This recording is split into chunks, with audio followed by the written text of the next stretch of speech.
எங்கள் துக்கம் சந்தோஷமாய்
செய்யலாம்.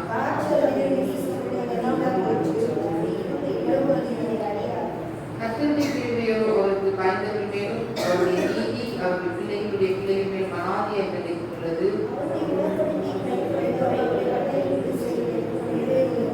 கர்த்தர் வானங்களில் தமது சிங்காசனத்தை ஸ்தாபித்திருக்கிறார். அவருடைய ராஜ்யங்கள் சர்வத்தை ஆளுகிறது.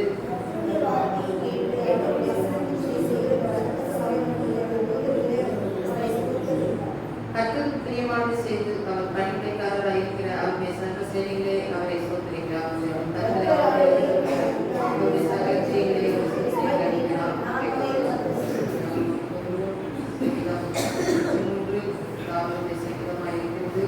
அங்கே தாவீது சொல்கிறார் 1வது வசனத்தை, என் ஆத்துமாவை கர்த்தரை ஸ்தோத்திரி, என் முழு உள்ளமே பரிசுத்த நாமத்தை ஸ்தோத்திரி.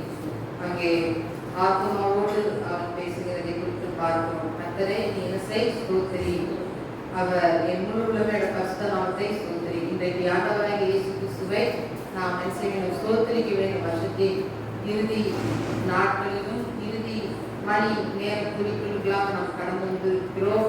நாம் கர்த்தர் செய்த நன்மைகளை நினைத்து நாம் என்ன செய்யணும்? கர்த்தரை நினைத்து நாம் ஸ்தோத்திரிக்கிறவர்களாக இருக்க வேண்டும். மாத்திரத்தில் 2வது வசனத்திற்கு அவர் செய்த சகல உபகாரங்களையும் மறவாதே. கர்த்தர் செய்த சகல உபகாரங்கள் இந்த வருஷத்துல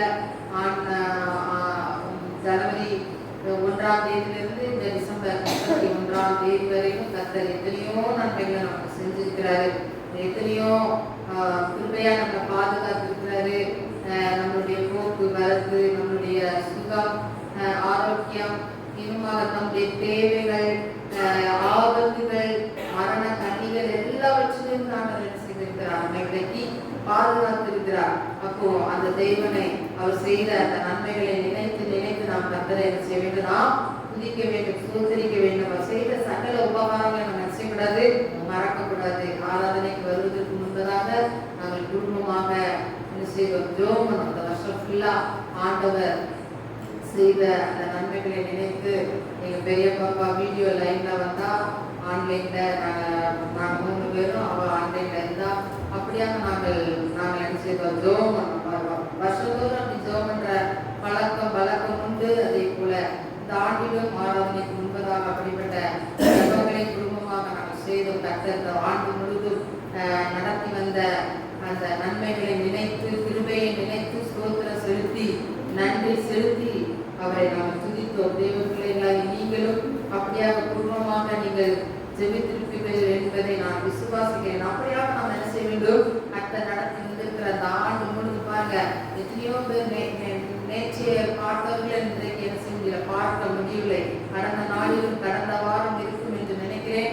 கடந்த வாரத்திலும் எங்களுடைய உறவினர் ஒருவர் அவர் பேசினார். இப்படி உறவினர் ஒருத்தவங்க, ஒரு சகோதரி, ஒரு 44-45 வயதுக்குள்ளதான் இருக்கும். வாலிப பிள்ளைங்க இருக்கிறாங்க, காலேஜ் ஸ்கூல்லாம் படிச்சுட்டு இருக்கிறாங்க. ஆனா அந்த மகளுக்கு திடீரென்று வியாதி என்று சொன்னார்கள். அது மிகவும் பயங்கரமான ஒரு வியாதி என்று கடந்த வாரத்துல தான் சொன்னாங்க. ஆனா அன்னைக்கு காலையில போன் பண்ணி சொல்றாங்க, அந்த சகோதரி மரித்து போய்விட்டார்கள் என்று சொல்லி. தேவனுடைய பிள்ளைகள் இருக்கிறார்கள், வாலிப பிள்ளைகள். ஒரு பலகீனமான ஒரு கணவர் இருக்கிறார்.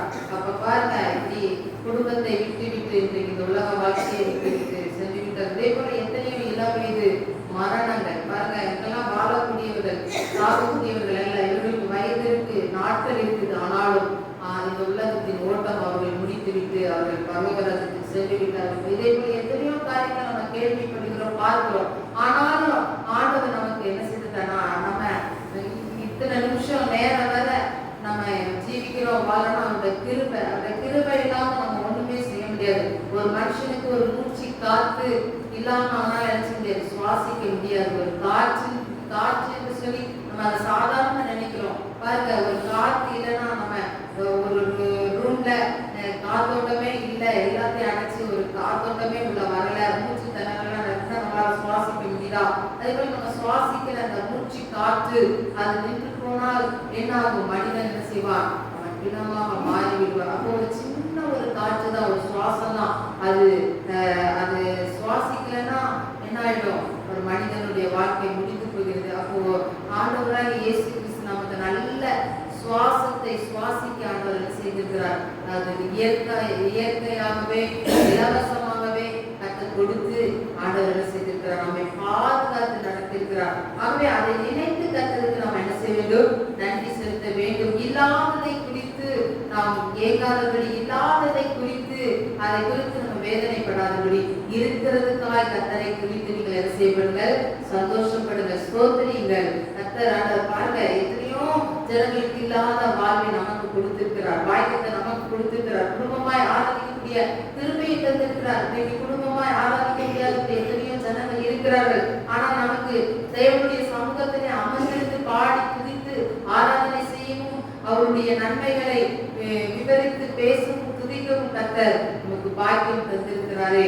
அதை நினைத்து நாம் என்ன செய்ய வேண்டும்? தொடர்ந்து நாம் துதிக்க வேண்டும், சோதரிக்க வேண்டும். தேவனுடைய பிள்ளைகளே, அப்போ நம்ம அந்த வருஷம் ஃபுல்லா நடத்தி வந்த தேவனை நம்ம என்ன செய்யணும்? நம்ம துதிக்கணும், மறக்க கூடாது. இந்த வருஷம் என்ன நடந்துட்டோம், இந்த அடுத்த வருஷத்துலயும் ஆண்டவர் எப்படியாவது நம்மளை காப்பாற்றிடுவார் என்று நாம் நினைக்காதபடி, ஆண்டவரே இந்த ஆண்டை என்னை பாதுகாக்கிறே மக்கு நன்றி ஐயா. என்னை மாத்திரல, என் கணவனை, என் பிள்ளைகளை, என் குடும்பத்தை, என் பேர பிள்ளைகளை, மருமக்கம் வரலாம், நீங்க என்ன பாதுகாத்துக்கிறே உமக்கு நன்றி நன்றின்னு அதை நினைத்து நம்ம செய்த உபகாரங்களை என்ன செய்ய வேண்டும்? நினைத்து நன்றி செலுத்த வேண்டும் என்று சங்கீதக்காரர்கள் தாவீது சொல்கிறார். அது மாத்திரம் ஆண்டவராக இயேசு கிறிஸ்து நம்ம அக்கிரமங்களை எல்லாம் மன்னிக்கிற தேவனாய் இருக்கிறார். நம்முடைய நோய்களை குணமாக்குற தேவனாய் இருக்கிறார். நம்முடைய பிராணனை அழிவுக்கு விலக்கி மீட்டு கிருபையினால் இரக்கங்களினால் முடிசூட்டுகிற தேவனாய் இருக்கிறார். எத்தனையோ நேரங்களிலே நம்முடைய பிராணனை அழிக்கும்படியாக சத்துரு பல விதங்களிலே அவர் செய்திருக்கிறார், வந்திருக்கிறார். பல விதங்களிலே நம்ம நடந்து செல்லும் போது அங்கே ஆக்சிடென்ட் பண்ணி எப்படியாவது சாகடிச்சுக்கலாம், இல்லைன்னா நடந்து போகுது கால்கள் வலிக்கு விழுந்து விடுபடிக்காக. கடந்த நாளில் கிறிஸ்துமஸ்க்கு முந்தின நாள் 24ஆம் தேதி இரவு மிட்நைட் ஒரு 11-12 மணி இருக்கும். எனக்கு பயங்கர இந்த வாரத்தில் பயங்கர பிஸியா இருந்ததுனால டைம் கிடைக்காதனால அந்த நைட்ல நான் என்ன செஞ்சேன், இதுல ஒரு சேரை போட்டு அந்த ஃப்ரண்ட் உள்ள அந்த இதெல்லாம் டெக்கரேஷன் பண்ணிக்கிட்டு இருந்தேன். ரொம்ப அர்ஜென்ட். அதுக்கப்புறம் அடுத்த ஒர்க் இருக்கு, அதுக்குள்ளே முடிக்கணும். அது விடிய காலம் 5 மணிக்கு ஆராதனை அப்படின்ட்டு அந்த டைமை கனெக்ட் பண்ணி ரொம்ப ஒரு டென்ஷனா அப்படி பண்ணிக்கிட்டு இருந்தேன். அந்த குதிரையை எடுப்பதற்கு அங்கிருந்து எடுக்கணுமே, ஒரு சின்ன சேர் தானே, இதை போட்டுட்டு என்ன செஞ்சிடலாம், வேலையை முடிச்சுலான்ட்டு ஒரு சேரை போட்டு நான் பண்ணிக்கிட்டு இருந்தேன். என் சின்ன மகளை உட்காந்து பலூன்லாம் ஊதிட்டு இருந்தா, அவள் அந்த சைடு பார்த்துட்டு தான் நான் இப்படி இருந்துருந்தேன். அப்போ பாருங்க என்னாச்சு, சேர் அப்படி உண்ணி அப்படி எக்கி நான் அப்படி என்ன செஞ்சேன், அதெல்லாம் மாட்டிட்டு இருக்கும்போது எனக்கே தெரியாது இந்த சேர் வழுகிறது. எனக்கே என்ன செய்யல, தெரியவே இல்லை. வழுகுது அப்படின்னா நான் வந்து சுதாரித்தேன், எனக்கே தெரியல அது. ஆனா அவன் அப்படி என்ன செஞ்சிட்டு அப்படி சேர் கவுந்துருச்சு. நான் ஃப்ரெண்ட் அப்படி விழுந்து அப்படி பேக் அப்படி சைட்ல ஆண்டவர் கிருபையினால ஒண்ணுமே ஆகல. தேவனுடைய பிள்ளைகளை கிருபையா பாதுகாத்தார். கிருபையா, இதுதான் கர்த்தருடைய கிருபை.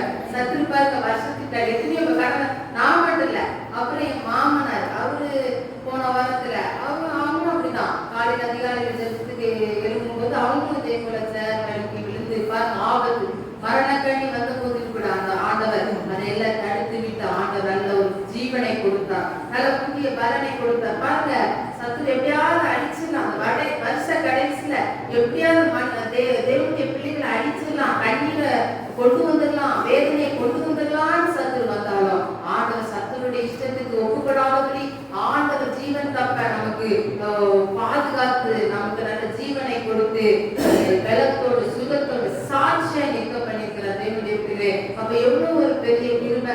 அப்ப கீழே விழுந்து கைக்கால் பிராக்சர் ஆனா எவ்வளவு கஷ்டமா இருக்கும். அந்த ரெஸ்ட் எடுக்கணும், வேலை செய்ய முடியாது, அதுக்கு 4 பேர் நமக்கு ஹெல்ப் பண்ணணும். அப்ப பாருங்க எதுவுமே ஆகாதபடி, அதுதான் பாதம் கல்வி இடராதபடிக்கு அவர்கள் தங்கள் கரங்களை ஏந்தி கொண்டு போகிறார்கள். அப்போ ஆண்டவர் நம்மள தூதர்கள் நம்மளை ஏந்தி கொண்டு அங்கே போகிற தேவனாய் இருக்கிறார். அப்ப பாருங்க, அப்படிப்பட்ட பலகீனம் வந்தபோது சத்துரு ஆபத்தை கொண்டு வந்த போதிலும் கூட ஆண்டவர் சுகமாய் நான் பாதுகாத்தது. இதே போல உங்களுடைய வாழ்க்கையில் எத்தனை ஆபத்துகள் வந்திருக்கலாம். ஆண்டவர் உங்கள் பிராணனை அழிவுக்கு விலக்கி மீட்டு உங்களை என்ன செஞ்சிருக்கிறார், பாதுகாத்திருக்கிறார். கிருபையினால் இரக்கத்தினால் உங்களை முடிசூட்டி இருக்கிறார்.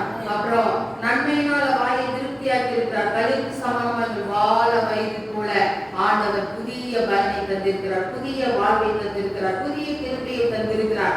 எத்தனையோ நேரங்கள்ல வயதானவர்கள் சொல்லுவாங்க, அவ்வளவுதான் எனக்கு வயசாயிட்டு, எனக்கு முடியல, எனக்கு நடக்க முடியல, எனக்கு அப்படி பழகணும் இப்படி பழகணும்னு சொன்னாலும் ஆண்டவர் கழுகுகளை போல திரும்ப மீண்டும் எழுந்து உயர பறக்கக்கூடிய உன்னதமான பலனை கர்த்தர் உங்களுக்கு மெனக்கு கொடுத்து ஆண்டவர் எழுந்திருக்க செய்திருக்கிறாரே. அவருடைய கிருபை நினைத்து நாம் கர்த்தரை துதிக்க வேண்டும், சோதரிக்க வேண்டும். அது மாத்திரமல்ல 11:12 வசனம் ஆண்டவர் அவருடைய கிருபை எவ்வளவு பெரிதா இருக்கிறது என்பதை குறித்து அங்கே சொல்லி இருக்கிறார். பூமிக்கு வானம் எவ்வளவு உயரமா இருக்கிறது, அவருக்கு பயப்படுகிற மேல் அவருடைய கிருபை அவ்வளவு பெரிதா இருக்குது. கர்த்தருக்கு பயப்படுகிற மேல் ஆண்டவருடைய கிருபை அவ்வளவு உயரம். பூமிக்கு வானத்துக்கு எவ்வளவு ஒரு உயரம் கணக்கு பண்ணி பாருங்க. பூமி எங்க இருக்கு, வானம் எங்க இருக்கு, அதுக்கு இடைப்பட்ட அந்த இடைவெளி எவ்வளவு பெரிய உயரம். அவ்வளவு உயரமாய் ஆண்டவருடைய கிருபை பெரிதா இருக்கிறது. யார் மேல?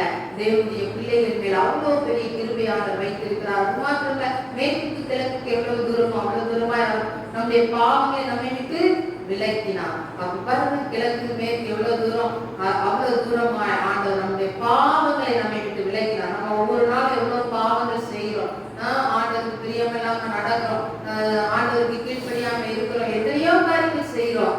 ஆனாலும் ஆண்டவர் நம்முடைய பாவங்களை ஆண்டவர் விலக்குகிற தேவனாய் இருக்கிறார், மன்னிக்கிற தேவனாய் இருக்கிறார். அப்போ ஒவ்வொரு நாளும் நம்ம செய்கிற பாவத்திற்கு ஒவ்வொரு நாளும் நம்ம ஆண்டவர்களை தண்டிச்சா நம்ம ஆண்டவரோட முன்னாடி நம்ம நிற்க முடியுமா? ஆண்டவரோட சமூகத்துல நிற்க முடியுமா? தேவனுடைய பிள்ளைகளே, அப்ப ஆண்டவர் நம்ம மன்னிச்சு அவருடைய இரக்கத்தினால நம்மளை மன்னித்து நம்மளை விடுதலையாக்கி ஆண்டவர் நித்திய வாழ்வை நமக்கு கொடுத்து நம்மளை ஜெயமாய் நடத்துகிற தேவனாய் இருக்கிறார். தேவனுடைய பிள்ளைகளே, அது மாத்திரம் மனுஷனுடைய நாட்கள் ஒரு புல்லுக்கு உப்பாய் காணப்படுகிறது. அப்போ கர்த்தருடைய கிருபை அவருடைய நீதி அவருடைய பிள்ளைகள் மேல் எப்படி இருக்கிறதா? அனாதியா இருக்கிறது, ஆண்டாண்டு காலமா இருக்கிறது, நித்திய காலமா இருக்கிறது. அவருடைய கிருபை யார் மேலாம் இருக்குது? தேவனுடைய பிள்ளைகள் மேல இருக்குது. அவருடைய பிள்ளைகள் சந்ததி அவருடைய கிருபை என்ன செய்கிறது? நித்திய காலமா இருக்கிறது. தேவனுடைய பிள்ளைகளே, அப்ப இந்த அதிகாரத்துல நம்ம பார்க்கிற காரியம், நம்ம கர்த்தரை நம்ம என்ன செய்யணும்? சோதரிக்க வேண்டும். மனதார கர்த்தரை நினைத்து சோதரிக்க வேண்டும். அப்போ வருஷத்தின் இறுதி நாட்கள்ல வந்திருக்கிறோம். இறுதி நாட்கள்ல பயங்கரமான போராட்டங்கள், சோதனைகள் வரும். அங்கே எப்படி ஆண்டவராகிய இயேசுவை அங்கே மலையின் மேல வனாந்தரத்துல பிசாசு சோதித்தானோ, அதே போல இன்றைக்கு கூட நம்மளுடைய வாழ்க்கையில அவன் சோதிப்பான். பல கர்த்தருடைய சமூகத்துல நெருங்க முடியாதபடி, ஆலயத்துக்கு வர முடியாதபடி, குடும்பத்துல ஒற்றுமையை கொடுக்காதபடி, பிரச்சனை போராட்டத்தை எல்லாம் கொண்டு வந்து அப்படியெல்லாம் கலக்க பண்ணினா நம்ம தேவ சமூகத்துக்கு நம்ம வர முடியாதபடிக்கு இடைஞ்சல்களை அவன் உண்டாக்குனாலும் ஆண்டவராகிய இயேசு கிறிஸ்து அதை எல்லாவற்றையும் உடைத்து போட்டு நமக்கு ஜெயமாய் நடக்க ஆண்டவர் நமக்கு உதவி பண்ணுகிற தேவனாய் இருக்கிற தேவனுடைய பிள்ளைகளே, எத்தனையோ பேர் பிரச்சனையினால் போராட்டத்தினால் அவர்கள் என்ன செய்து விட்டார்கள்? அவர்கள் மாண்டு போய்விட்டார்கள். பலவிதமான சூழ்நிலையிலே பின்மாற்றங்கள், அப்படிப்பட்ட காரியங்கள் எல்லாம் இருக்குது. ஆனாலும் ஆண்டவராகிய இயேசு கிறிஸ்து அதை ஜெயிக்க, அதை மேற்கொள்ள பலனை கொடுத்து தொடர்ந்து நம்மை கூட செய்திருக்கிறார். 2022 ஆண்டுல நம்ம பலவிதமான சூழ்நிலை வழியா வந்திருக்கிறோம். எல்லா நாட்களும் நம்முடைய வாழ்க்கையை சந்தோஷமா இருக்குதுன்னு சொல்ல முடியாது. சில நாட்கள் சந்தோஷமா இருந்திருக்கிறோம், சில நாட்கள் கண்ணீர் வடிச்சிருக்கிறோம், சில நாட்கள்ல கலங்கி இருக்கிறோம், சில நாட்கள்ல பயப்பட்டிருக்கிறோம், சில நாட்கள்ல வேதனையோடு இருந்திருக்கிறோம், சில நாட்கள் எப்படி இருக்கிறோம், அவ்வளவுதான் என் வாழ்க்கை முடிஞ்சதுன்னு இருந்திருக்கிறோம். சில நாட்கள்ல எளியாவை போல போதுங்கத்தாவே என் வாழ்க்கையை எடுத்துக்கிட்டா நல்லா இருக்குமே அப்படின்னு எத்தனையோ நம்ம ஜெபிச்சிருக்கிறோம். இதுல போதும், என் வாழ்க்கை இதோட போதும், என்னை நீங்க எடுத்துக்கொள்ளுங்கப்பா பரலோக ராஜ்யத்துக்குள்ளே எத்தனையோ அப்படிப்பட்ட போராட்டங்கள் தாங்க முடியாத சூழ்நிலையெல்லாம் சொல்லியிருக்கிறோம். ஆனாலும் ஆண்டவர் நமக்கு ஜீவனை கொடுத்து அந்த போராட்டத்தை மேற்கொள்ளக்கூடிய பலனை கொடுத்து அதை தாண்டக்கூடிய கிருபையை கொடுத்து ஆண்டவர் ஜெயமோட நடத்தினார். தேவனுடைய பிள்ளைகளே, ஒவ்வொரு நாளும் நமக்கு உணவு தந்து, உடை தந்து, பலம் தந்து ஆண்டவர் நம்மளை நடத்தி வந்திருக்கிறார். இஸ்ரவேல் ஜனங்களை ஆண்டவர் அற்புதமாய் நடத்தி வந்தது போல ஆண்டவர் இன்றைக்கு உங்களையும் என்னையும் அற்புதமாய் இந்த 2025 ஆண்டை ஆண்டவர் கடக்க பண்ணியிருக்கிறார். அதே போல எப்படி ஆச்சரியமாக நடத்தினார் அப்படிதானே? ஒவ்வொரு நாள் ஆச்சரியமா நடத்தினார், அதிசயமா நடத்தினாரு. உன் இருதயம் அதிசயப்பட்டு பூரிக்கும் என்று சொன்னது போல எத்தனையோ நேரங்களில் நம்முடைய இருதயம் அதிசயப்பட்டு பூரிக்கிற வகையிலே ஆண்டவர் அநேக அதிசயங்களை செய்திருக்கிறார். தேவனுடைய பிள்ளைகளே, இன்று இதுவரை செய்தவர் இனிமேலும் நாம் அதிசயப்பட்டு பூரிக்கிற அளவுக்கு ஆண்டவர் அதிசயங்களை செய்து நமக்கு நடத்த அவர் வல்லமை உள்ளவராய் இருக்கிறார். அப்ப நம்ம என்ன செய்யணும்? ஒவ்வொரு நாளும் கர்த்தருக்கு நம்ம என்ன செய்யணும்? நன்றி செலுத்தணும், துதிக்கணும். ஒவ்வொரு நாளும் கர்த்தரை நம்ம துதிக்கணும். இந்த வருஷத்துல நீங்க துதிக்கிறதுல குறைந்திருந்தீர்கள் என்றால் புதிய வருஷத்துல நீங்க தீர்மானம் பண்ணுங்க, ஆண்டவரே இந்த புதிய ஆண்டிலே நான் இன்னும் அதிகமா துதிப்பேன். இந்த ஆண்டிலே நான் துதித்ததை விட, இந்த ஆண்டிலே நான் ஜெபித்ததை விட, இந்த ஆண்டிலே நான் தேவாலயத்துக்கு கடந்து சென்றதை விட, இந்த புதிய ஆண்டிலே நான் அதிகமாக நான் என்ன செய்வேன்? உம்மை துதிப்பேன், உம்மை தேடுவேன், உம்மை ஸ்தோத்தரிப்பேன், உமக்கு ஊழியம் செய்வேன், உமக்காக நான் எழுப்பி பிரகாசிப்பேன் என்று பல தீர்மானங்களை நாம் என்ன செய்ய வேண்டும்? எடுக்கிற தேவனுடைய பிள்ளைகளா இருக்க வேண்டும். தேவனுடைய பிள்ளைகளே, அப்ப தீர்மானங்களை எடுப்பது நல்லது. அந்த தீர்மானங்களை நாம் நிறைவேற்ற என்ன செய்ய வேண்டும்? பிரயாசப்பட வேண்டும். அப்ப பாருங்க, வேதம் சொல்லுகிறது, பிரயாசப்படுகிறவன் பலனை முந்தி என்ன செய்கிறானா? பங்கடைகிறான். அப்ப பிரயாசப்படுறது கர்த்தருக்காக எதையாவது செய்ய வேண்டும் என்கிற ஒரு பிரயாசம் நமக்குள்ளே இருக்க வேண்டும். தேவனுடைய பிள்ளைகளே, ஜீவனில்லாத தெய்வங்களை ஆராதிக்கிற ஜனங்கள் அந்த ஜீவனே கிடையாது. ஆனா கூட அதற்காக எவ்வளவோ மக்கள் பிரயாசப்படுறாங்க. ஆனா அதெல்லாம் அதெல்லாம் பிரோஜனமற்றது. ஆனா கூட அதற்காக அவர்கள் என்ன செய்கிறார்கள்? பிரயாசப்படுகிறார்கள். ஜீவனுள்ள தேவனாய் ஆராதிக்கிற நாம் கர்த்தருக்காக ஏதாவது செய்யும்படிக்காக நம்முடைய உள்ளங்கள், இருதயங்கள் துடிக்க வேண்டும். அதற்காக நாம் என்ன செய்ய வேண்டும்? நாம் ஆயத்தப்பட வேண்டும். தேவனுடைய பிள்ளைகளே, காலங்கள் செல்லாது. ஒவ்வொரு நாளும் கொடிய காலங்கள், கொடிய சம்பவங்களை நம்ம கேள்விப்படுகிறோம். பயங்கரமான காதுகுத்தை கேட்க முடியாத அளவுக்கு பயங்கரமான சம்பவங்கள்லாம் நடக்குது. அருவருப்பான சம்பவங்கள்லாம் தேசத்துல நடக்குது. தேவனுடைய பிள்ளைகளே, அழிவுகள் எங்க பார்த்தாலும், அழிவுகள் எங்க பார்த்தாலும், வெள்ளை நோய்கள் பாருங்க, யாரை பார்த்தாலும் இப்பெல்லாம் சொல்றாங்க. முன்னாடிலாம் ரொம்ப ரேரான சொல்லுவாங்க கேன்சர். இப்ப யாரை கேட்டாலும் பாருங்க, சாதாரணமா கேன்சர் கேன்சர் கேன்சர். நான் கேட்ட வரையிலும் நிறைய பேர் கேன்சர்னால இறந்து போய்விட்டார்கள். தேவனுடைய பிள்ளைகளே, அப்ப இது கொடிய பயங்கரமான ஒரு கொள்ளை நோய், ஒரு பயங்கரமான ஒரு வியாதி. அப்ப இப்படியாக மக்கள் என்ன செய்கிறார்? அழித்து கொண்டிருக்கிறார். சாத்தானானவர் இப்படியாக ஒவ்வொருவரையும் வஞ்சித்து அழித்துக் கொண்டிருக்கிறார். நாம் என்ன செய்ய வேண்டும்? விழிப்புள்ளவர்களாக இருக்க வேண்டும். நீங்கள் அழித்து விடாதபடி, நீங்கள் சோதனைக்கு உட்படாதபடி நீங்கள் என்ன செய்ய வேண்டும்? விழித்திருந்து ஜெபிக்க வேண்டும். மாம்சம் பலகீனம், ஆவியோ உற்சாகம் உள்ளது. ஆண்டவர் என்ன செய்தார்? ராத்திரியிலே ராவு முழுது இருந்து என்ன செய்தார்? ஜெபம் பண்ணார். சீஷர்கள் தூங்கினார்கள். தேவனுடைய பிள்ளைகளே, இந்த வருஷத்துல நீங்க அநேக நேரங்களிலே ஜெபிக்காதபடி தூங்கி இருக்கலாம். வரப்போகிற ஆண்டிலே விழித்திருந்து ஜெபிப்பதற்காக தீர்மானம் பண்ணுங்கள். ஏனெனில் சத்துருவானவன் எவனை அழிக்கலாம், எவனை கொல்லலாம், எவனுடைய வாழ்க்கையை சீரழிக்கலாம் என்று சொல்லி அவன் சுற்றி சுற்றி திரிகிறான். நீங்கள் எந்த அளவுக்கு கர்த்தரிடத்தில் நெருங்கிறீர்களோ, எந்த அளவுக்கு கர்த்தரிடத்தில் ஜெபிக்கிறீர்களோ, எந்த அளவுக்கு கர்த்தரை தேடுகிறீர்களோ, அந்த அளவுக்கு ஆண்டவருக்கு விடுதலையை வெற்றி தருவார். சத்துருவின் கிரிகளை முறித்துக் கொள்ள சத்துரு எவ்வளவுதான் சுத்தி வந்தாலும் ஆனால் என்ன செய்வது? மேற்கொள்ள முடியாது. தேவனுடைய பிள்ளைகளே, அப்ப நீங்க செய்ய வேண்டியது அதிகமாய் ஜெபிக்க வேண்டும்.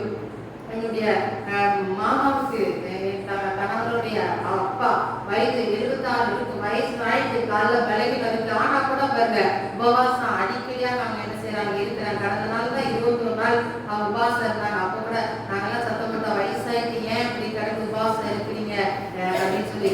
அல்ல, நான் உபவாசம் இருக்கணும், கர்த்தருடைய வார்த்தையை நான் பெறுவதற்காக நான் இருக்கணும் அப்படின்னு சொன்னாங்க. இப்போ அன்னைக்கு போயிருக்கும்போது அவங்க சொல்றாங்க 3 நாள் ஃபுல் ஃபாஸ்டிங், 3 வேளைக்கு. பாருங்க, நம்ம ஒரு நேரம் ஃபாஸ்டிங் இருக்கிறதுக்கே நம்ம என்ன செய்வோம்? வயிறு பசிக்கும், தலை சுத்திரும், அப்படி இப்படி யோசிக்கிறோம். 3 நாள் 3 நேரம் உணவே எதுவுமே கிடையாது. அப்படி அவங்க இருக்கிறாங்க. இந்த வயதான காலத்தில் தேவனுடைய பிள்ளைகளே, இதுதான் ஆண்டவரோடு நெருங்கக்கூடிய ஒரு எப்படி சொல்றது? ஒரு தேவ பக்தி, ஒரு வாஞ்சை, கர்த்தரோடு நெருங்கிறது. அப்ப இப்படிப்பட்டதான உபவாசத்தின் மூலமாக கர்த்தரோடு தனித்து வாசம் பண்ணும்போது ஆண்டவராகிய இயேசு கிறிஸ்து நம்மோடு பேசுவார். ஒரு நண்பனை போல, சிநேகிதனை போல.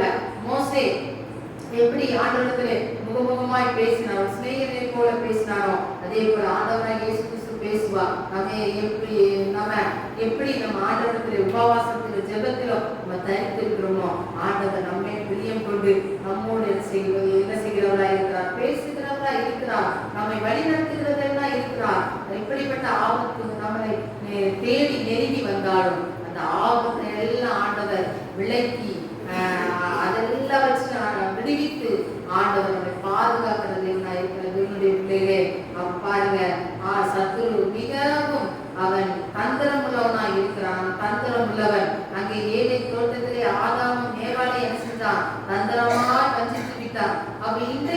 தேவனுடைய பிள்ளைகளை தந்திரமாய் வஞ்சிக்கும்படிக்காக பிசாசானவன் பல விதத்தில் இதை வருகிறார். செல்போன் மூலத்துல என்ன செய்யறான், வருகிறான். செல்போன் மூலத்துல பாத்தீங்கன்னா சில மெசேஜ்கள் எல்லாம் கேட்டா அதெல்லாம் வேதத்துக்கு புறம்பா பேசுகிறாங்க, சத்தியத்துக்கு புறம்பா பேசுகிறாங்க.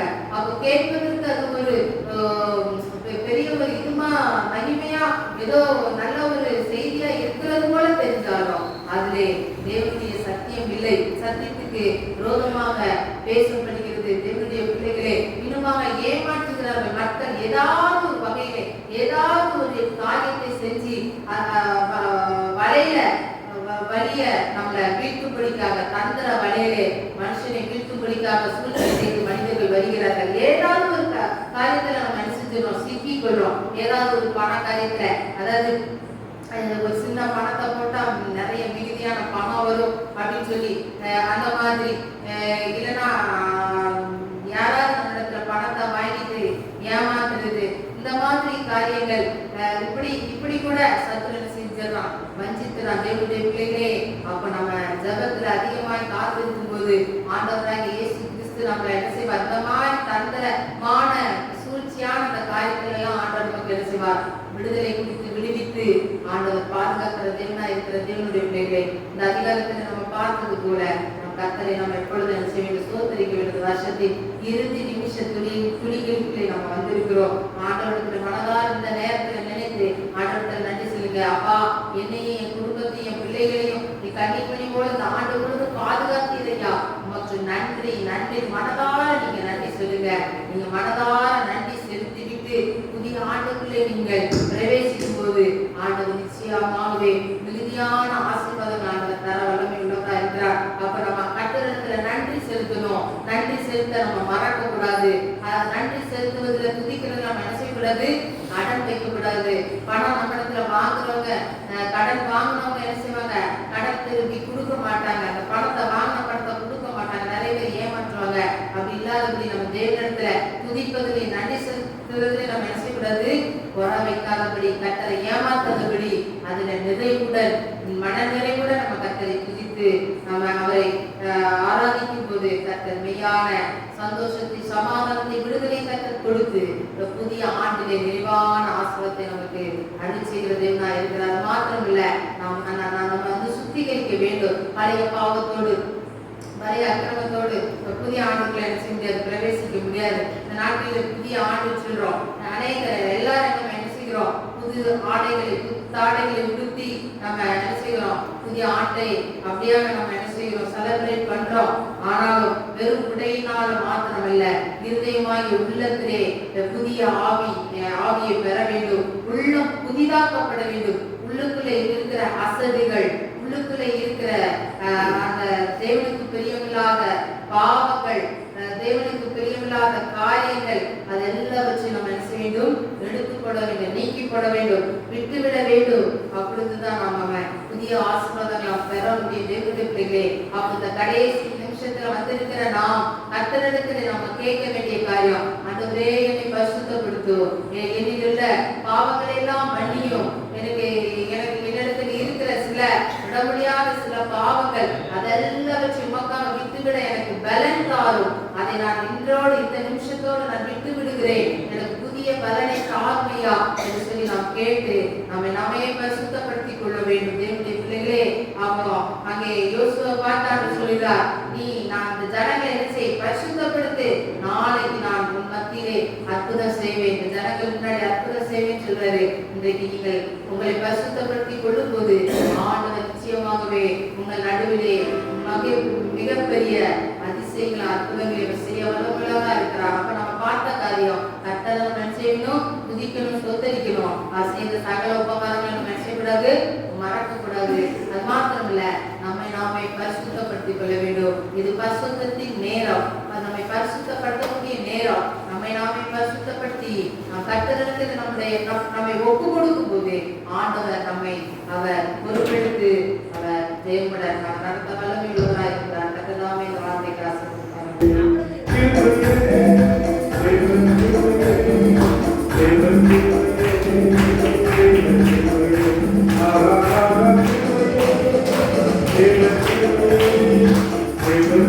Amen.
சொன்னபோது ஆண்டவர் கொடுத்த வார்த்தை ஏசாயா 31ஆம் அதிகாரம் 5ஆம் வசனம். ஏசாயா 31ஆம் அதிகாரம் 5ஆம் வசனத்தை நாம் எடுத்துக்கொள்வோம்.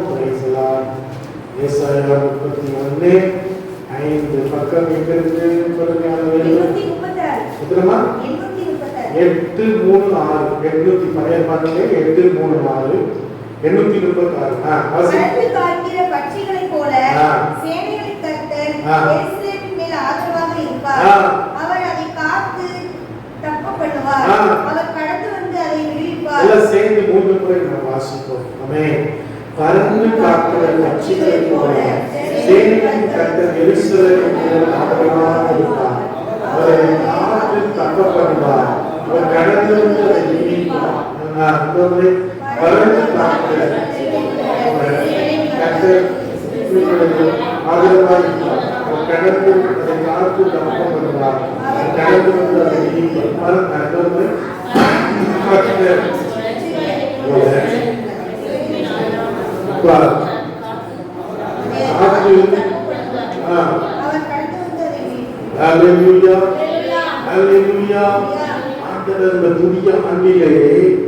ஆண்டவர் சொல்லுகிறார், எப்படி ஒரு பறவை தன்னுடைய குஞ்சுகளை பாதுகாக்கிறதோ அதை போல நான் உன்னை பாதுகாக்கிறேன்.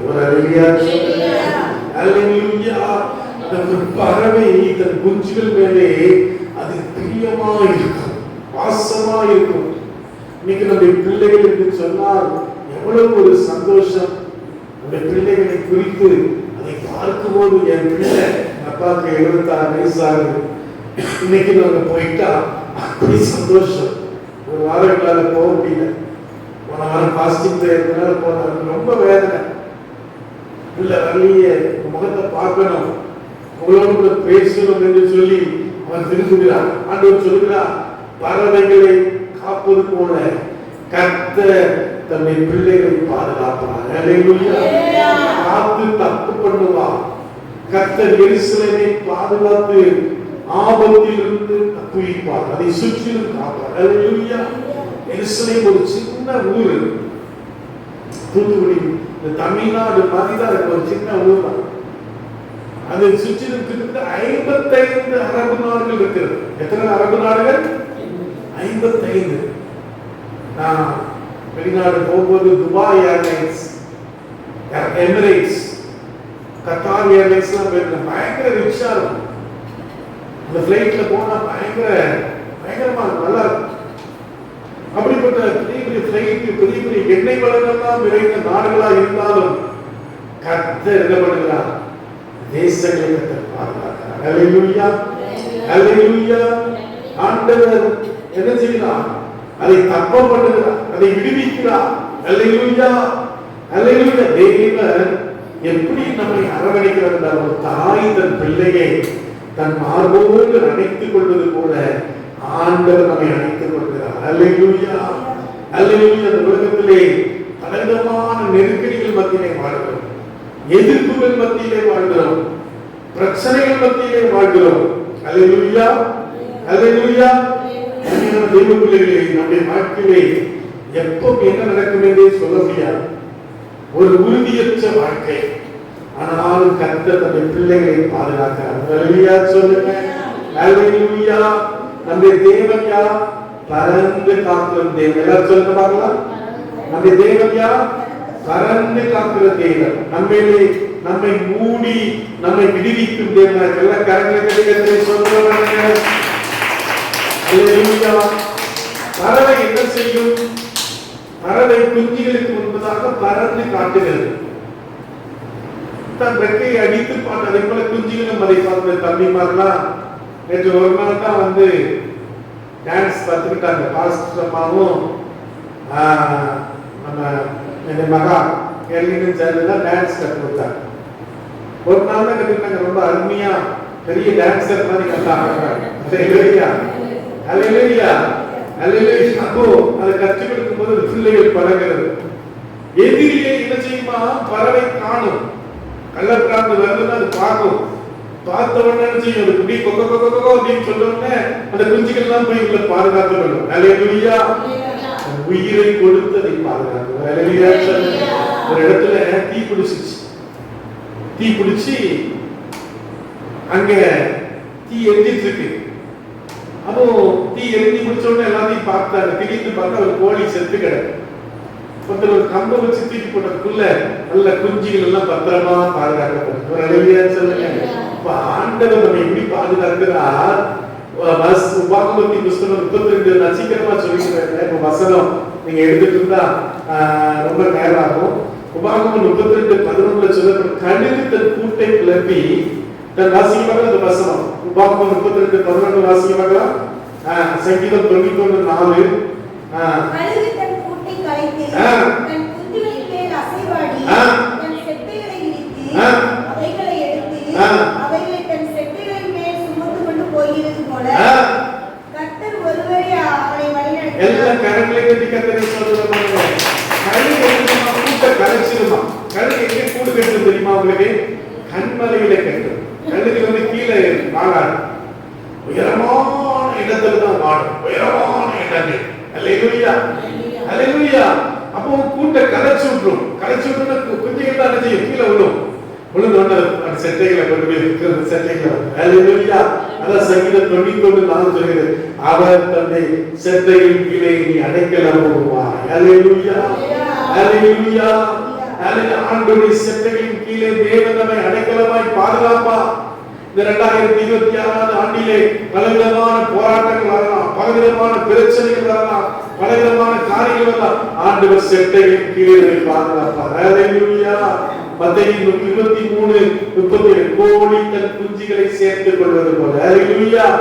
அது ஒரு பாட்டு, விபிஎஸ் பாட்டு, சண்டே கிளாஸ் பாட்டு. கோழி தன் குஞ்சுகளை கொட்டி சேர்ப்பது. அல்லேலூயா. அப்படி ஒரு பாட்டு இருக்கு. அல்லேலூயா. கோழி தன் குஞ்சுகளை சேர்ப்பது போல ஆண்டவர் நம்மை பார்த்துக் கொள்வார். அல்லேலூயா. அல்லேலூயா. நம்முடைய ஆண்டவர் யார்? சேனைகளின் கர்த்தர். அல்லேலூயா சொல்லுங்க. சேனைகளின் கர்த்தர். அல்லேலூயா. அவன் யோசுவா, அவன் ராத்திரியிலே நின்று கொண்டிருக்கிறான். அவன் நல்ல வாழெல்லாம் வச்சு நிற்கிறான். திடீர்னு ஒரு அந்நியனை பார்க்கிறான். பார்த்த உடனே வாழ வாங்குறான். நீ யார்? எங்களை சேர்ந்தவரா இல்லைன்னா எதிரியா? கேட்கிறான். நான் சேனைகளின் கர்த்தர். அவர் அல்லேலூயா சொல்லுங்க. அல்லேலூயா. சேனைகளின் கர்த்தர் யுத்தத்துல வல்லவர். அவர் அல்லேலூயா சொல்லுங்க. ஆண்டவர் மாம்சத்தோடு இரத்தத்தோடு மாத்திரமல்ல, ஆவிகளோடு துரைத்தனங்களோடு அந்தகார லோகாதிபதிகளோடு உங்களுக்கு என்ன உண்டு? போராட்டம். அல்லேலூயா சொல்லுங்க. அல்லேலூயா. ஒரு அம்மா வந்திருந்தாங்க. தல்லாம் போட்டு அம்மா இப்போ வெள்ளி சூனியம் பண்றாங்க. என்ன பண்ணுவாங்க? வெள்ளி சூனியம், மாந்திரியம் பண்றாங்க. அம்மா ஜெபத்துக்கு வந்திருந்தாங்க. அல்லேலூயா. அதுவும் இப்படிப்பட்ட கிரியைகள் உண்டு. ஒரு நாள் பவுலும் சீலாவும் போறாங்க. ஒரு ஒரு இந்த மாதிரி மாந்திர வித்தை பண்ணுகிற ஒரு சகோதரி சொன்னார், இவர்கள் தேவனுடைய குமாரன், இவர்கள் தேவனுடைய குமாரன். பவுல் சினம் கொண்டு அவரை பார்த்து விட்டு தசுத்தால் விளையுமோ அப்படின்றாங்க. உடனே அவங்களுடைய வருமானம் போயிடுச்சு எஜமான்களுக்கு. உடனே என்ன பண்ணாங்க? பவுலையும் சீலாவை பிடிச்சி ஜெயில கொண்டு போட்டாங்க. ஒரு அல்லேலூயா சொல்லுங்க. ஒரு சேனையின் கர்த்தர் நமக்காக யுத்தம் செய்கிறவராக இருக்கிறார். ஒரு அல்லேலூயா சொல்லுங்க. ஆசா ராஜா சொன்னான், அவனுக்கு விரோதமாய் ஒரு எத்தியோப்பியனாகிய சேரா படையெடுத்து வருகிறான். இவருடைய 3 லட்சம் பேர் இருக்காங்க. அங்க ஈத்தால 10 லட்சம் பேர் வராங்க. ஆண்டவரே, பலமுள்ளவனுக்காகிலும் பலமற்றவனுக்காகிலும் உதவி செய்கிறது லேசான காரியம். அல்லேலூயா. அல்லேலூயா. அப்ப அருமையான தெய்வ பிள்ளைகளே, உடனே கர்த்தர் யுத்தம் பண்ணுகிறார். வானத்திற்கு ஒரு யுத்தம் உண்டாயிற்று. அல்லேலூயா. 1 சாமுவேல் 15:45 வாசிக்கும்போது தாவீது சொல்கிறான் கோலியாத்தை பார்த்து, சேனைகளின் கர்த்தருடைய நாமத்திலே வந்திருக்கிறது. அல்லேலூயா. கோலியாத் பெரிய உயரமா இருந்தான். அவனுக்கு ஈட்டி அவனுடைய பல ஆயுதங்கள் தான் இருந்துச்சு. தாவீத குழாங்கள் மட்டும்தான் இருந்துச்சு. குழாங்கள் வச்சு சுத்துவான். அது மட்டும் தான் தாவீதுக்கு தெரியும். இவன் யுத்தத்துல வந்து இவன் மிரட்டிட்டு எல்லாரும் பயந்துட்டு 40 நாள், ஒரு நாள் 2 நாள் இல்ல, சமூக யுத்த வீரன். அவன் பெலிஸ்தீனெல்லாம் வீழ்த்தி போட்டதால அந்த கோலியாத் முன்னால பகிர்ந்து போயிருக்கிறான். தாவீது சொல்றான், நீ ஈட்டியோடும் வில்லோடும் பலவிதமான ஆயுதங்களோடு வருகிறார், நான் சேனையின் கர்த்தருடைய நாமத்தில் வருகிறேன். அல்லேலூயா. சுரட்டி இந்த கல்லை விட்டபோது அந்த சனத்திலே அந்த கோலியாத் வீழ்ந்து போனது. அல்லேலூயா. இந்த வருஷத்துல தேவனுடைய விரோதமாயிருக்கிற கோலியாத்கள், விரோதமாயிருக்கிற போராட்டங்கள், விரோதமாயிருக்கிற சத்துடைய கிரியைகளை கர்த்தர் இயேசுவின் கல்லினாலே உடைத்து போடுவார். அல்லேலூயா. 2 ராஜாக்கள் 6ஆம் அதிகாரத்திலே நான் வாசிக்கும் போது ஒரு நாள்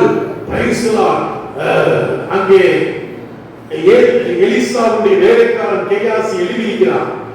அங்கே சீரியர்களா நிறைய வந்து நிக்கிறாங்க. ஒருத்தரை பிடிக்கிறதுக்கு அநேக கிட்டத்தட்ட 50-60 சீரிய ராணுவமே வந்து நிக்குது.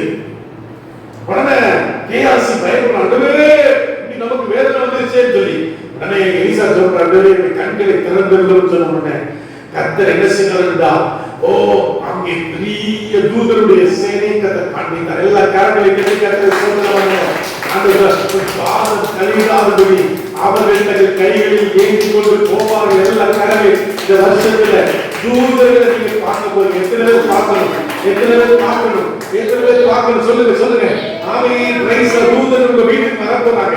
தூதர் உங்களோட போதனை பண்ண போறாங்க.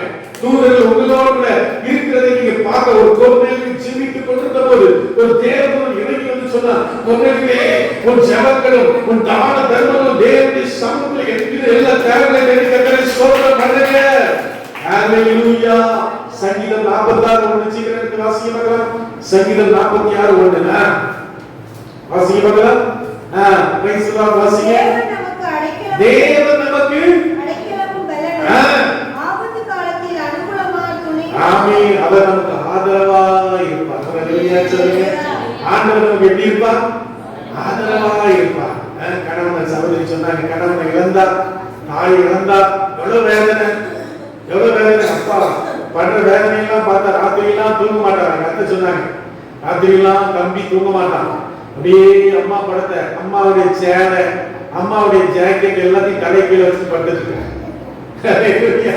இருக்கிறதுனாலதான் வைச்சாங்க. ஆனா இப்ப என்ன வச்சுருக்கிறாரு, தலைக்குள்ள அம்மாவுடைய சேலை, அம்மாவுடைய ஜாக்கெட்டை வச்சுட்டு தூங்கிட்டு இருக்கிறாரு. பாவமா இருந்துச்சு. வீட்டுக்குள்ள ஒரு எலி வந்து செத்து 2-3 நாள் ஆச்சு. அங்க திடீர்னு அன்னைக்கு கீழே வந்துட்டு வாங்க பாத்தீங்கன்னா ஜட்ஜி முடிச்சுட்டாங்க. போன உடனே போய் திடீர்னு வீட்டுக்குள்ள போய் பார்க்க நாத்தம் இருந்துச்சு. என்னன்னு பார்த்தா ஏசிக்குள்ள எலி செத்து இருக்கு. மெக்கானிக் கொண்டு வந்து ஏசிக்குள்ள பாத்தீங்கன்னா அந்த ஏசி அந்த இடத்துல அடைச்சிடும். அந்த ஏசி அடைச்சாதான் அதுக்குள்ள வராது. இது அடைக்காம விட்டாங்க. என்னாச்சுன்னா எலி வந்து எல்லாத்தையும் அந்த வயரெல்லாம் கருவி போட்டு உள்ள போய் செத்து இருக்கு.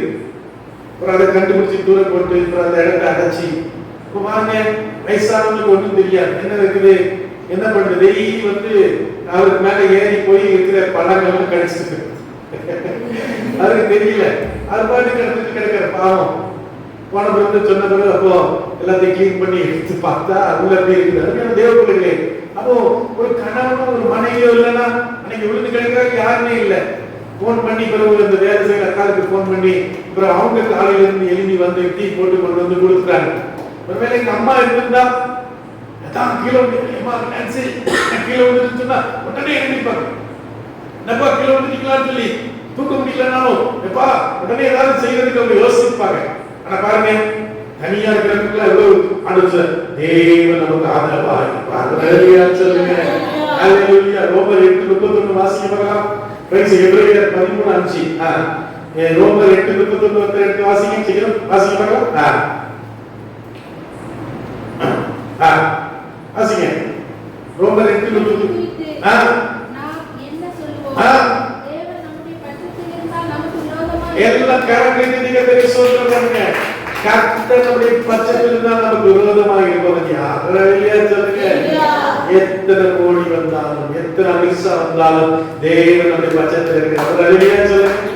அந்த கிறிஸ்துமஸ் அன்னைக்கு மோடியே போய் அவர் கிறிஸ்துமஸ் சர்வீஸ் அட்டெண்ட் பண்ண வச்சிருக்காங்க. பாத்தீங்களா, நம்ம தான் ஜோம் பண்றோம். ஒருத்தர் பாட்டு படிக்கிறாங்க, என்ன செய்யணுமா, மோடிக்கா என்ன சொல்லுமா, மோடி அவசரம் அலேலியா சொல்லணுமா. ஒருத்தர் பாடு படிக்கிறார், ஏன் கத்தரையே பாடு சக்கரையே வராதுன்னு சொல்லி ஒரு பாட்டு, செம ஃபேமஸ் ஆயிடுச்சு பாட்டு.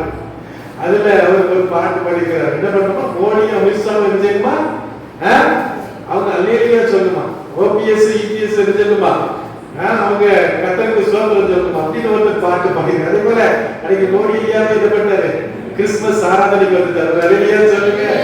ஆண்டவரால் முடியாத காரியம் ஒன்றுமே இல்லை. அலேலியா சொல்லுங்க. எபிரேயர் 13:5 வாசிக்க பார்க்கலாம். நீங்கள் மனவாசை இல்லாதவர்களாய் நடந்து உங்களுக்கு இருக்கிறவைகள் போதும் என்கிறீர்கள். நான் உன்னை விட்டு விலகுவதும் இல்லை, உன்னை கைவிடுவதும் எல்லா கரங்களையும் அதிகத்தில் சொல்லுவோம். ஹalleluya. நம்பினோர் நம்மை விட்டு போகலாம். நம்பி இருக்கிற குடும்பம், பிள்ளைகள், ஃப்ரெண்ட்ஸ் எல்லாரும் நம்மளை விட்டு போய்வாங்க. ஹalleluya. யாரை ஆண்டவரை மட்டும் தான் நம்ம நம்பணும், ஆண்டவரை மட்டும் தான் நம்ம பிடிச்சுக்கணும். புருஷன் இருப்பாரு, மனைவி இருப்பாங்க, பிள்ளைகள் இருப்பாங்க, இல்ல எல்லாம் ஒரு காலம் வந்தோன்னா டாட்டா சொல்லிட்டு போயிடுவாங்க. ஆனா கர்த்தர் ஒரு நாள் உன்னை விட்டு விலகுவதும் இல்லை, உன்னை கைவிடுவதும் இல்லை. ஒரு அல்லேலூயா சொல்லுங்க. ஆண்டு சொன்னா அவர் உன்னை காத்து தப்ப பண்ணுவார். ஒரு அல்லேலூயா சொல்லுங்க. தேவனுடைய பாதுகாப்பு. அல்லேலூயா. ஒரு அண்ணன் துரைன்னு ஒரு அண்ணன் இருந்தாங்க. அவங்களுக்கு சிறுவை கொண்ட பக்கத்துல ஒரு ஊர் முன்னால நாங்க ஒரு சின்ன சர்ச்சு, நம்ம யாருக்கெல்லாம் தெரியும் தெரியல, நம்ம பெரியம்மா வீட்டு பக்கத்துல போனோம். ஆரம்ப சபையில வந்தவங்க யாரும் தெரியல. அப்போ துரைன்னு ஒரு அண்ணன் இருந்தாங்க. அப்போ அவங்க சொன்னாங்க, அதான் பாஸ்டர், நான் ஒரு தரிசனம் கண்டேன், பஸ்ல போயிட்டு இருக்கிறேன், ஒரு தூதன், ஒரு பெரிய தூதன், பஸ்ஸோட பெரிய தூதன் வந்து இந்த பஸ் அப்படியே பாதுகாத்து கொண்டு போறாங்க. ஹalleluya சொல்லுங்க. ஹalleluya. ஹalleluya. இஸ்ரவேல் ஜனங்கள் அந்த எகிப்திற்கு வரும்போது பஸ்கா இரவு ஆண்டவர் சொன்னார், ஒரு வயசுல ஒரு சின்ன ஒரு ஆட்டுக்குட்டியை நீங்க எடுத்து என்ன செய்யணும், அதை நீங்க பலி செலுத்தி நீங்க என்ன செய்யணும், அந்த ரத்தத்தை உங்க வீட்டுக்கு எதுக்காக தெளிக்கணும். அதை நீங்க நின்றுட்டே எல்லாரும் சாப்பிட்டு உட்காரக்கூடாது, யாரும் எல்லாரும் செருப்பெல்லாம் மாட்டிட்டு ட்ரெஸ் எல்லாம் தரிச்சுட்டு அதை சாப்பிட்டு எல்லாத்தையும் இது பண்ணணும். ராத்திரி நான் சங்கார தூதன் அனுப்புவேன்.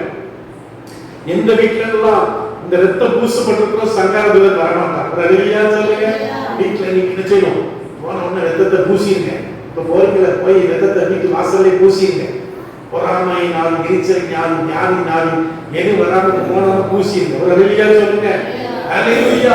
அன்னைக்கு இஸ்ரவேல் ஜனங்கள் பூசினாங்க. சங்கார தூதன் அப்படி வார ராத்திரி யார் வீட்டுல ரத்தம் பூசிட்டு அந்த வீட்டை தொடல. எந்த வீட்டுல ரத்தம் பூசப்பட்டிருச்சோ அந்த வீட்டுல பிசாஸ் அங்கே பாருங்க, ரத்தம் பூசப்படவில்லையோ அந்த வீட்டுல தலைப்பிள்ளைகள் எல்லாம் சங்காரம் பண்ணப்பட்டாங்க. ஒரு அல்லேலூயா சொல்லுங்க. அல்லேலூயா. தேவன் நம்முடைய ஜனத்தை பாதுகாத்தார். அல்லேலூயா. நோவாவுடைய காலத்துல என்ன வந்துச்சு, நோவாவுடைய காலத்துல என்ன வந்துச்சு, பெரிய வெள்ளம் வந்துச்சு. அல்லேலூயா. அது நோவாவுடைய பிள்ளைகள் கர்த்தருக்கு பயந்து நடந்தாங்க. கர்த்தர் நோவாவுடைய குடும்பத்தை கர்த்தர் பாதுகாத்தார். அல்லேலூயா. தானியேல் எங்க போடப்பட்டார், தானியேல் எங்க போடப்பட்டார், சிங்கக்கபியிலே போடப்பட்டார். அல்லேலூயா. அல்லேலூயா. சிங்கம் என்ன பண்ணும், சிரிக்குமா, சிங்கம் என்ன செய்யும், சிங்கம் பார்த்திருக்கியா, சிங்கத்தை பார்த்தாலே பயந்து ஓடியா. அல்லேலூயா. சிங்கம் என்ன பண்ணும், காட்டிச்சு தின்னி நொறுக்கி எடுத்துரும். அல்லேலூயா சொல்லுங்க. ஆண்டவர் பாதுகாத்தார். அல்லேலூயா சொல்லுங்க. சங்கீதம் 121 7-8 வசனங்களை வாசிங்க. நீதிமொழிகள் 18-10 வசனங்களை வாசிக்கிறோம். நம்ம முடிச்சிடலாம், சீக்கிரமா முடிச்சிடலாம். கத்தனை பந்தி கொடுத்துட்டு அப்படி முடிச்சிடலாம். சீக்கிரம் ஒரு 20 நிமிஷம் வாசிங்க. கர்த்தருடைய எல்லா தீங்குக்கும் விலக்கி காப்பார். ஆண்டவர் நீங்க ஆண்டவர் போக்கையும் வரத்தை இதன்போது கொண்டு 121 சங்கீதத்தை சொல்லிட்டு போங்க. நான் ஏஞ்சல்கிட்ட சொன்னேன் அன்னைக்கு, ஏஞ்சல் நீ காலையில சாயங்காலம் 91 சங்கீதத்தை சொல்லு. வேற ஐடியா சொல்லுங்க. டிராவல் பண்ணி வந்துட்டுறா, அம்மா திடீர்னு வயிறு வலிக்குங்கிறா, என்ன செய்யறது, என்ன மருந்து சொல்லுமா, மருந்து சொல்லுங்கிறா. உடனே கிறிஸ்டி பேசிட்டு இருந்தா 2 நாளைக்கு முன்னாடி. அப்போ திங்கக்கிழமை காலையில அப்போ என்ன செய்ய தெரியல. உடனே நான் ஜெபம் பண்ணேன், ஆண்டவரே இயேசுப்பா அதுக்கு நல்ல ஒரு சுகத்தை கொடுங்க, அவருக்கு ஒரு விடுதலை கொடுங்கப்பா அப்படின்னு நான் ஜோம் பண்ணி குடிச்சு ஒரு 2 நேரம் கழிச்சு சொன்னேன்மா பெப்சி வாங்கி குடி, வயிற்றுல கொஞ்சம் அந்த குளிரா ஏதாவது வை அப்படின்னு நாங்க சொல்லிட்டு இருந்தோம். அதுக்குள்ள வச்சுல கர்த்தர் முழுது சுகமாயிட்டாரு. வெளியா சொல்லுங்க, இங்க இருந்து ஜோம் பண்ணா அது ஜெர்மனியில போய் கர்த்தர் சுகத்தை வெளியா சொல்லுங்க. ஒரு சின்ன ஒரு போன் ஜபத்திலே அவங்க நல்லா இருக்கிறது. வெளியா சொல்லுங்க, கர்த்தருடைய பாதுகாப்பா எல்லாம் வியாதி எல்லாம் மாற்றி போடுவான். டாக்டர் சொல்லலாம் அப்படி இருக்குது இப்படி இருக்குது, அந்த வியாதி இருக்கு இந்த வியாதி இருக்கு பயப்படுறான். எந்த வியாதி எனக்கு வராது. வெளியா சொல்லுங்க, டெய்லி நீங்க அறிக்கைப்படுங்க, நான் சுகமா இருக்கிறேன், நான் ஆரோக்கியமா இருக்கிறேன், கர்த்தரை ஆரோக்கியமா வச்சிருக்கிற கர்த்தர் 120 வயசு வரைக்கும் உங்களை வாழ வைப்பார். வெளியா சொல்லுங்க, ஹalleluya. அவர் கடந்து வந்து உங்களை விடுவிப்பார். அவர் என்ன செய்வாரா? கடந்து வந்து உங்களை என்ன செய்வாரா? விடுவிப்பாரா. ஹalleluya. தூரத்திலிருந்து பார்த்து போகிற தேவன் அல்ல. ஹalleluya. இஸ்ரவேல் ஜனங்கள் செங்கடல் வழியாய் போன போது அவர்கள் கர்த்தராக ஐயோ உங்களை எகிப்திலே கொண்டிருக்கலாமே, செங்கடலுக்கெல்லாம் கூட்டு வந்துட்டியா, என்ன மோசே அங்க எங்களுக்கு இடியாப்பம் கிடைச்சது, சப்பாத்தி கிடைச்சது, பரோட்டா கிடைச்சது, முருகல்ல கிடைச்சது, எல்லாம் கிடைக்க ஒண்ணும் இல்லையாப்பா. சொல்லுங்க, ஹalleluya. மோசே கவர்மெண்ட் கையை நீட்டுறார், செங்கடல் ரெண்டா பிளக்குது. ஹalleluya சொல்லுங்க, ஹalleluya.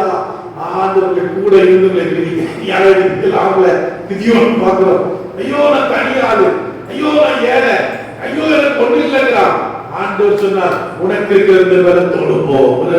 சொல்லுங்க, ஒரு மண்வெட்டி, ஒரு எக்காலம், ஒரு மண்பானை இதை கொண்டு போறான். இதை தீ வெட்டி இதை எடுத்துட்டு போறான். கர்த்தர் மீதியாவை முறியடித்தார். ஹalleluya சொல்லுங்க, ஹalleluya, ஹalleluya. இயேசு கிறிஸ்து என்ன பண்ணார்? லூக்கா 4:18 வாசிங்க. லூக்கா 4:18 சீக்கிரமா வாசிங்க. ஆமென். சோத்ரம் சோத்ரம் சோத்ரம் சோத்ரம்.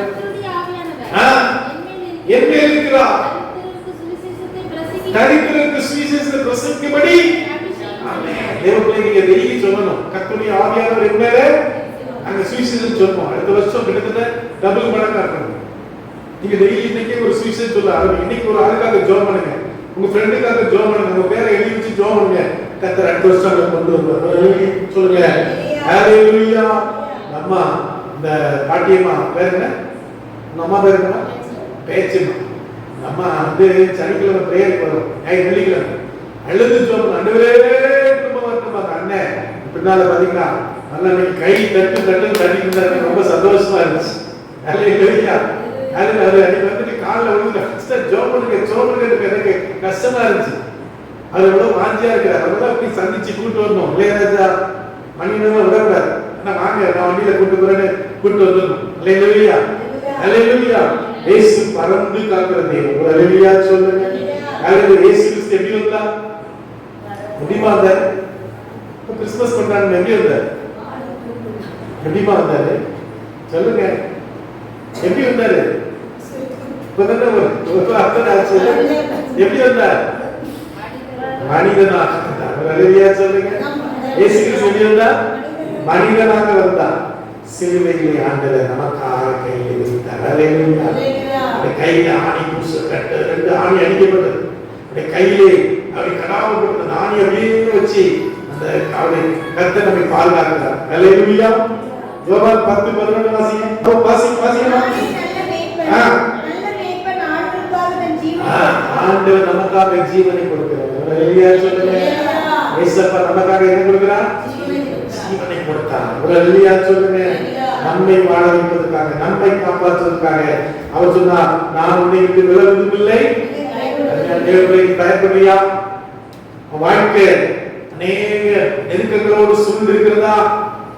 உனக்கு பிரச்சனைகள் போராட்டங்கள் மாறி மாறி வந்துட்டு ஆண்டவர் சொன்னார், பறந்து காக்கிற பட்சிகளை போல. ஹalleluya. கல்வாரி சிலுவையிலே நான் உனக்காக எப்படி ஒரு தாய்ப்பறவை தன்னுடைய அந்த ரெக்கைகளை விரிக்குமோ அதே போல கல்வாரி சிலுவையிலே உனக்காக ரெக்கைகளை விரித்தேன். ஹalleluya. கைகளை விரித்தேன், என் கைகளிலே ஆணி, என் கால்களிலே ஆணி, என் தலையிலே முள்முடி சூட்டப்பட்டது. ஹalleluya.